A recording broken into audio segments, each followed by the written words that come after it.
Then we get to January 14th through the 23rd, and all these planets in Capricorn start making exact sextiles to Saturn and Neptune in Pisces. Also, they are making exact trines to Uranus in Taurus. So with all of these being at the later degrees, right, this is very much supportive of the energy of letting go. So a lot of the work we've been doing is kind of building up and providing healing opportunities and providing these seeding points for new cycles of growth, for building new things, but we are also still in this energy of tearing down the old and tearing down what is not working as well, and releasing things that no longer serve us, either personally or collectively. So, and Capricorn does represent structures. So in January, we could really see, and these trines are, and sextiles are supporting this dissolution, right? Supporting this energy of these final degrees of release and letting go. So the energy is supportive of the destruction, I guess, or of the tearing down, falling down, collapse of old systems. And, with this energy, it is the financial systems, right? 'Cause Capricorn represents structures. Venus represents finances and relationships. So those structures. So, our financial system, and that is something that Stefan Burns talks about too, is just looking at planetary configurations and silver. He has an entire video about silver, and if you've been paying any attention to what silver is doing and what the market is doing, like, we are in a financial collapse, right? So that is something that we need to finish tearing down and then figuring out how to rebuild. So, that is Venus, our financial systems, as well as Uranus and Taurus, right? Taurus represents our financial and our food and our resources, agriculture. Uranus shakes things up, figures out what needs to go, what can stay, is willing to do things out of the box, such as us all starting our own gardens, us figuring out what new monetary systems, right? Our money is fake. So figuring out what new money or bartering systems we want to move forward with while our old one is continuing to collapse, right? So that's, and then relationships, and so on a world scale, this could be our relationships with other countries or things of that nature. Within our personal lives, our own relationships, what goes, what stays. The sun personally is like our ego. This is also leaders. So what leaders might need to fall in this, these later degrees could potentially be, I don't know. I haven't done the research on what countries are Capricorn ruled, but maybe there are countries that are Capricorn ruled and their leaders might be falling or something like that. Mars is our, Mars governs war, and it's also our willpower and our drive and our passion and things like that. But perhaps, this is supporting wars ending, hopefully, being in the later degrees, or finishing up, or whatever. That is a hope for that. And then Mercury is our minds, our communication, our technology, and we, if you're paying attention again to the financial markets at all, we're in a massive AI bubble right now, and AI is about to crash.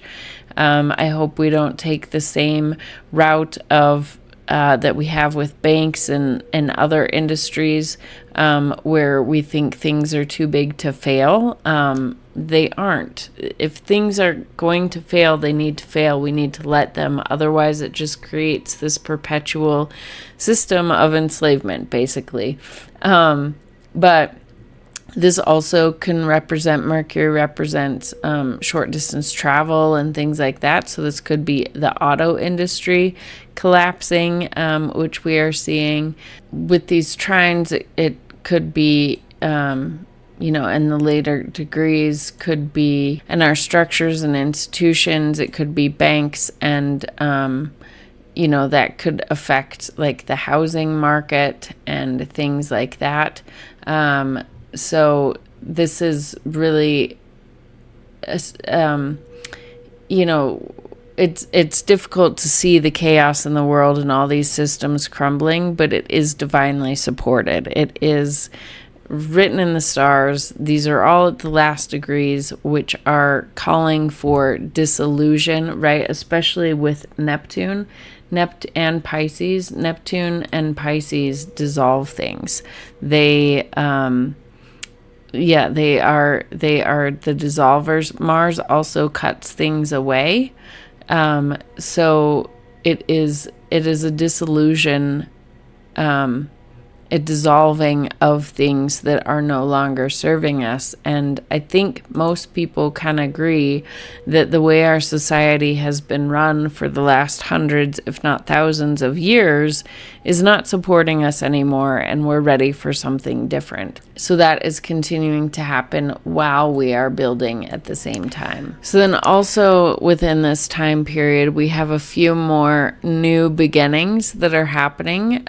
So while all these are taking turns, making these trines and sextiles, and as they are moving into Aquarius on January 18th, we have Mercury conjunct Mars here in Capricorn. So again, while Mercury conjunct Mars is pretty common, it actually happens every 2 to 4 months.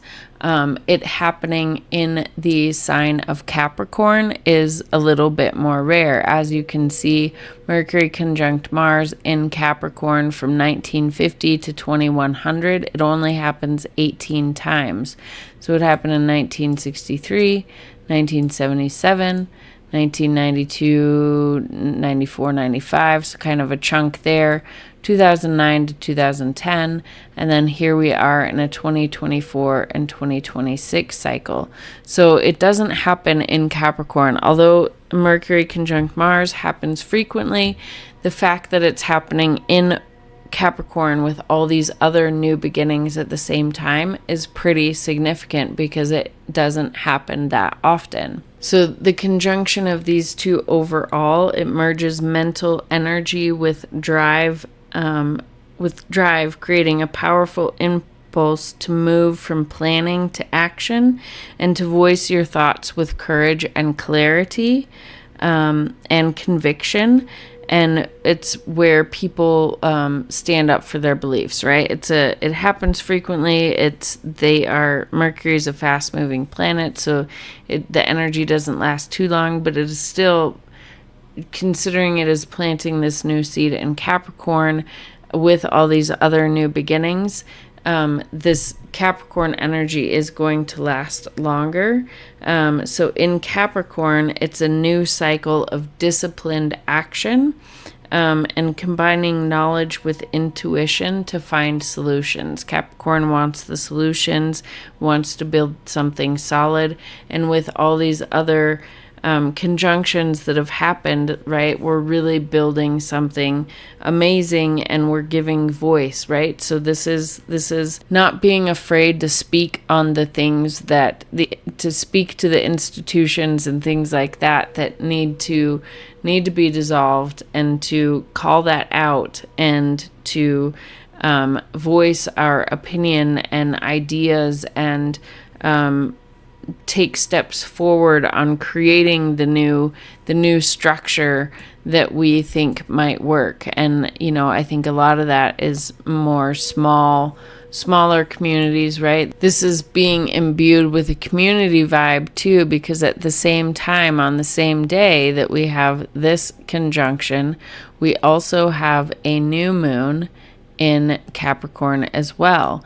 And the new moon is ruled by Jupiter over here, which is our homes and our communities and things like that. So building up new ideas of community and home. And as this is a new moon, I will be doing a separate video diving deeper into the astrology of this particular day as well, and the new cycles, new starts, new beginnings, new opportunities that are going to be brought to you through the new moon. Then as planets move into Aquarius, by the end of the month we will have all 5 planets here, which is even more rare, right? So we've had all this Capricorn energy, and now we will have all this Aquarius energy, but then it won't continue. The pattern will not continue into February. The personal planets will start to break up as Mars moves the slowest out of those. But as all these planets move into Aquarius, now we will start to have more conjunctions with Pluto. So the first one will be January 19th with Venus making a conjunction to Pluto. And Pluto is the planet of transformation, right? So this is in Capricorn, all these personal planets started these new seeds of growth and new cycles being birthed with the sun.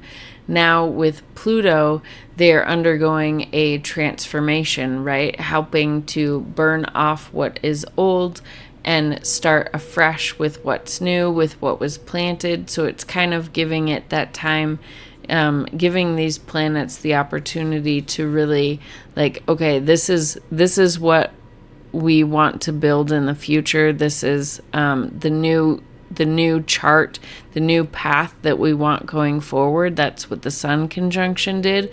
And then with Pluto, it's kind of doing that weeding out of the things that are no longer serving, bringing light to those aspects of these planets that don't work and that will thwart any forward momentum that the sun was trying to set up. As well as, Pluto wants to dig for truth. It wants to transform things. And in order to start a new cycle, you need to transform things. So Venus conjunct Pluto, again, happens every 1 year. For the next 20 years, it will happen in Aquarius. So we will have a continual renewal of this over the next 20 years, right? But it does signal intense transformative shifts in relationships, finances, desires, and values. This is both, personally and collectively.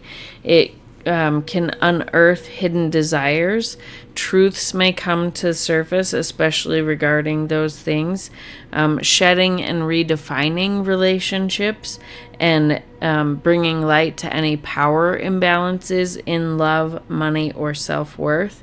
And it really transforms our willingness to be vulnerable, both with ourselves and others. So it's really that internal work on our vulnerability in relationships, in shared resources, in our personal resources, things like that. So on a collective level too, this could be, the resetting and transformation of our financial system, any truths coming to light surrounding that could be showing up in the collective as well. Okay, then on January 21st, we have another conjunction. This is the Sun conjunct Mercury, only it's not in Capricorn this time, it is in Aquarius. And this one does happen pretty frequently, about 3 times a year in the sign of Aquarius. It happens about once a year.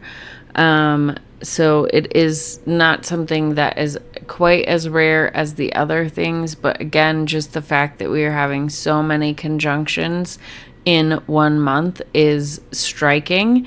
Some months there's only one conjunction the entire month between planets. So the fact that there are so many is why I call this month an activation month, right? So Sun conjunct Mercury is speaking from the ego on purpose, getting messages out there to be visible, especially in the sign of Aquarius.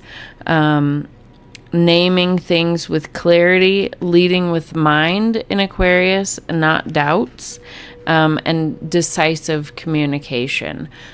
So this is, after all these other conjunctions and these squares and trines that we've had, this is kind of naming things and not feeling like you need to hide it or to be shy about it. Like, it's kind of giving the permission to name the thing that needs to be said and to say it out loud so that everybody can see it and everybody can hear it. Okay, so then the next day, January 22nd, we have Mercury making a conjunction to Pluto. And again, this happens every year. It'll be happening in Aquarius for the next 20 years as Pluto is remaining here for the next 20 years.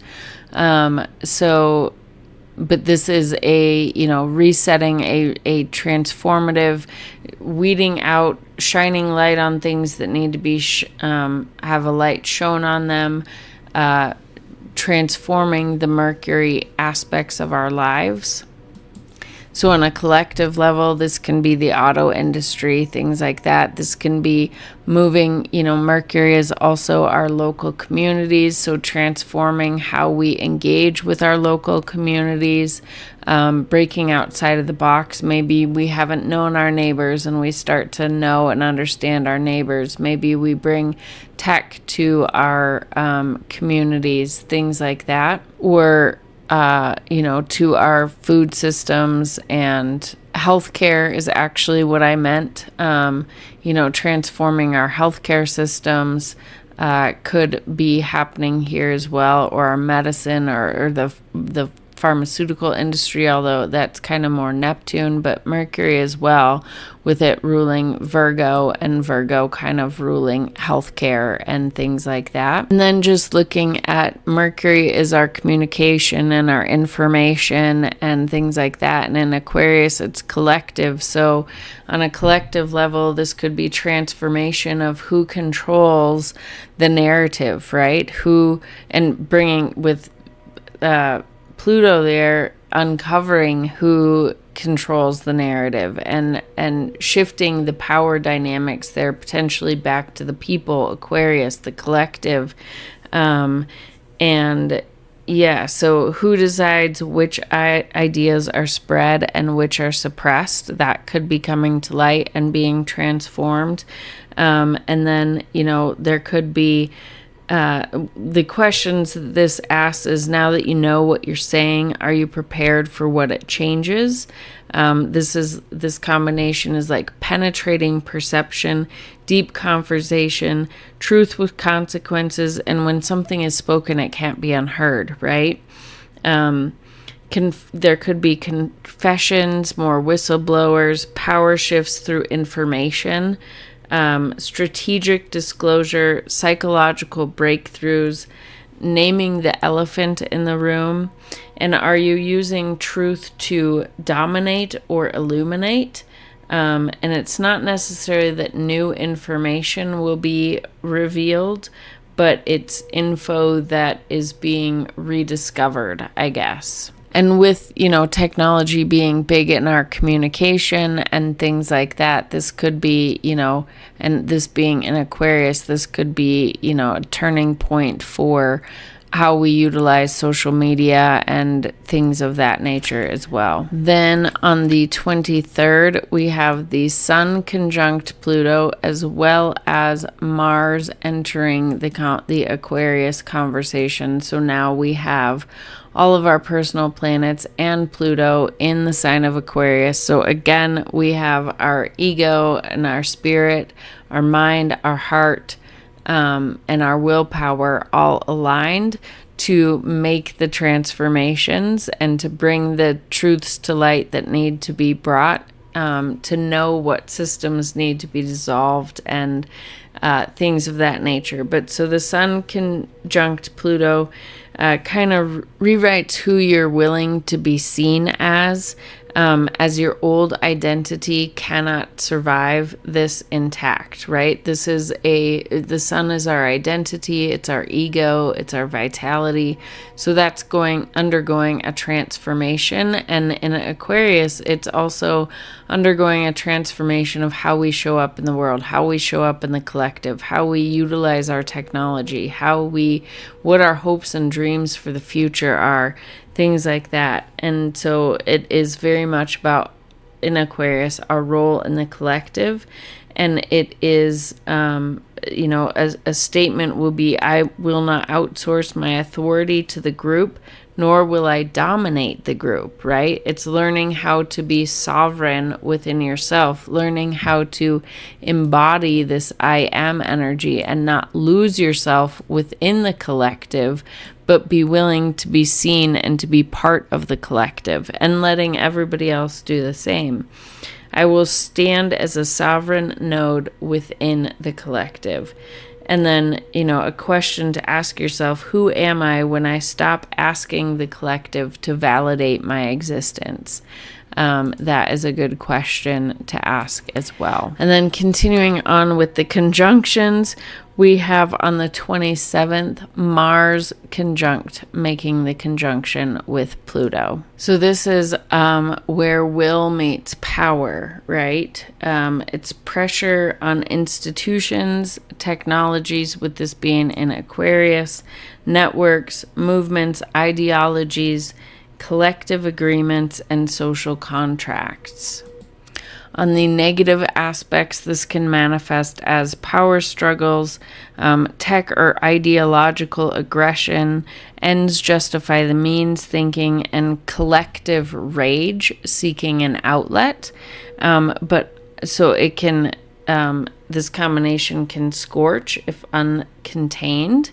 But then on a higher expression, this is courageous dismantling of broken systems, disciplined action, reclaiming agency from fear, protecting the vulnerable, and strategic but not reckless force. And in Aquarius, the higher vibration is liberation through intelligence. So that is what we want. We don't want the collective rage. We want liberation through intelligence. Let's be smart about how we tear down and build back up, right? So now to the 29th, we have Mercury conjunct Venus in Aquarius. So again, because Mercury moves so fast, Mercury conjunct Venus does happen several times a year, but again, it's infrequent in each sign. So the fact that it is happening, that we're having so many conjunctions in Capricorn and Aquarius all at the same time, is significant, and that these are all riding together for the entire month through Capricorn and Aquarius, which are both ruled by Saturn, is a big deal. So this conjunction here, the last time it happened in Aquarius was in 2021, and the next time will be in 2034. So this is conversations that heal. It's alignment between what you think and what you love. It's really that heart-brain coherence. So it's beautiful to me that this is the last conjunction of all of these conjunctions that is happening, because that is where our heart-brain coherence really exists. And if you have not looked into the Heart Math Institute, they do so much research on heart-brain coherence, and when your heart and brain are in coherence through meditation or whatever, that is when you are really truly able to manifest your desires, when they are in alignment and in harmony. So this is also shared ideals. Can we connect without sacrificing our sovereignty?